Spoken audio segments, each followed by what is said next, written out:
Deutsch lernen durch Hören. Laufen beim Regen. Fred und Elisabeth gehen in den Park. Fred bringt eine Decke und 2 Kissen. Elisabeth hat einen Korb in der Hand. Sie setzen sich unter einen großen Ahornbaum auf die Decke von Fred. Elisabeth öffnet den Korb. »Was für ein schöner Tag«, sagt sie.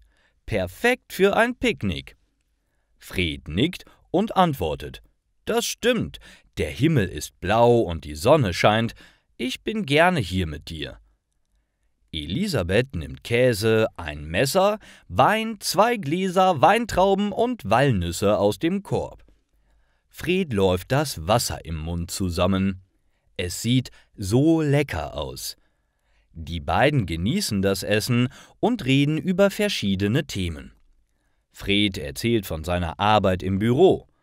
Elisabeth erzählt eine Geschichte aus ihrer Kindheit.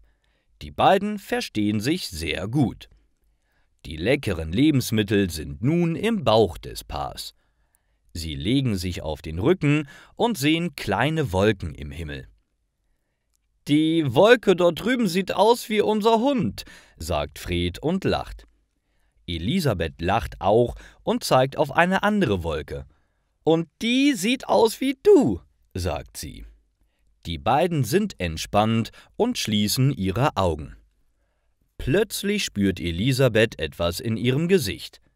Sie öffnet die Augen und ist erschrocken. Es regnet. Auch Fred ist aufgewacht. Er gähnt. »Haben wir geschlafen?«, fragt er müde und spürt den Regen auf seinem Körper. Schnell packen beide ihre Sachen. Sie laufen durch den Regen und werden ganz nass. Doch Elisabeth bleibt auf einmal einfach mitten im Regen stehen. Fred dreht sich um und schreit: »Was machst du denn?« Elisabeth stellt den Korb auf den Boden und nimmt Freds Hand. »Wir sind schon komplett nass, jetzt ist es auch schon egal«, sagt sie und beginnt zu tanzen. Fred lächelt. »Genau aus diesem Grund bist du meine Frau«, sagt er. Die beiden tanzen, bis der Regen wieder aufhört.